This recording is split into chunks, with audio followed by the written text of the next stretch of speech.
Hi guys! Welcome back to Reyes Kitchen. So for today, ituturo ko naman sa inyo kung paano gumawa ng spicy pork bulgogi here at home.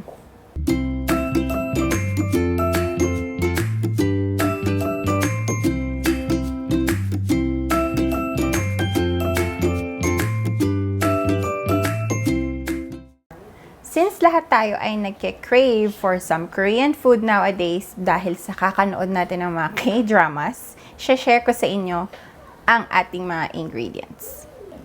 And the ingredients are pork shoulder, and ito yung maninipis na cut. We have soy sauce. We have red pepper powder or flakes. Garlic, onion, mirin. We have Korean plum extract and fish sauce. And don't forget sugar. So, ito na yung ating pang marinade. I-share ko na lang sa description box ang recipe kung saan nyo matatagpuan ang full list of ingredients, procedures, at measurements na kailangan ninyo para sa inyong marinade. So, ilalagay lang natin yung ating meat sa ating marinade para ma-coat lahat.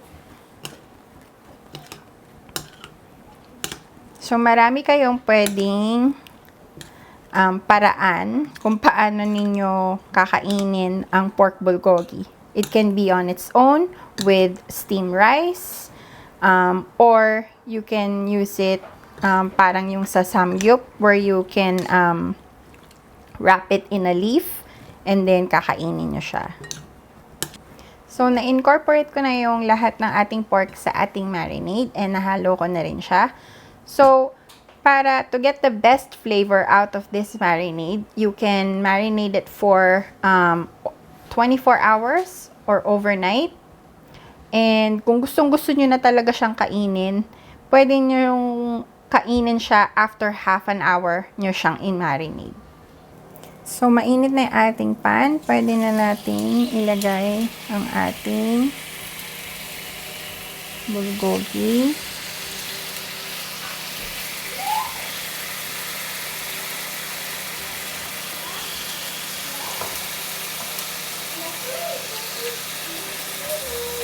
Okay.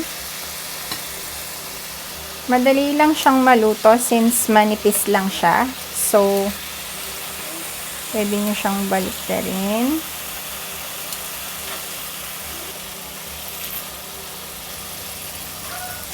So, you don't wanna overcook it.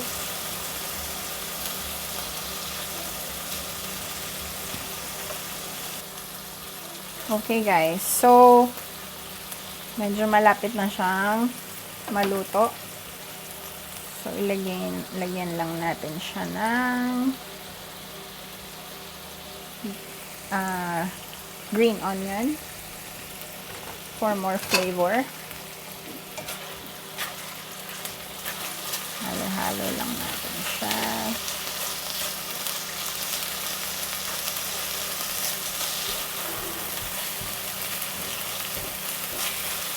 Ayan.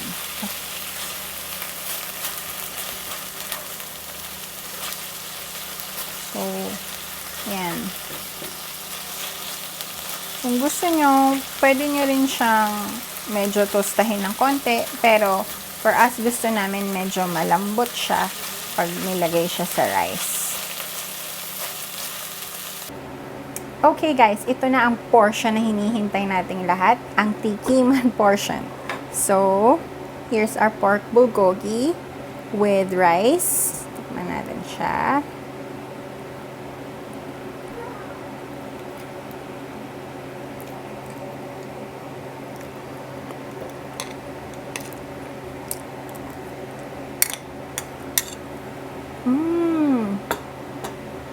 Sarap guys.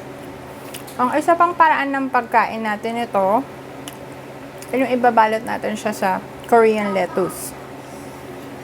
So, kukuha lang tayo ng konting pork bulgogi. Kung meron kayong samyang,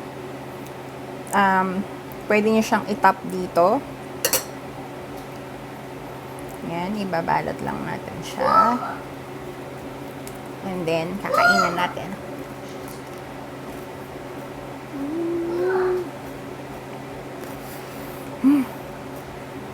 Sarap! So, that's it for our video today, guys. Hopefully, nagustuhan ninyo ang ating recipe today. And sana matry nyo din siya at home very soon. And please don't forget to like and subscribe to my channel for more cooking videos to come. Bye!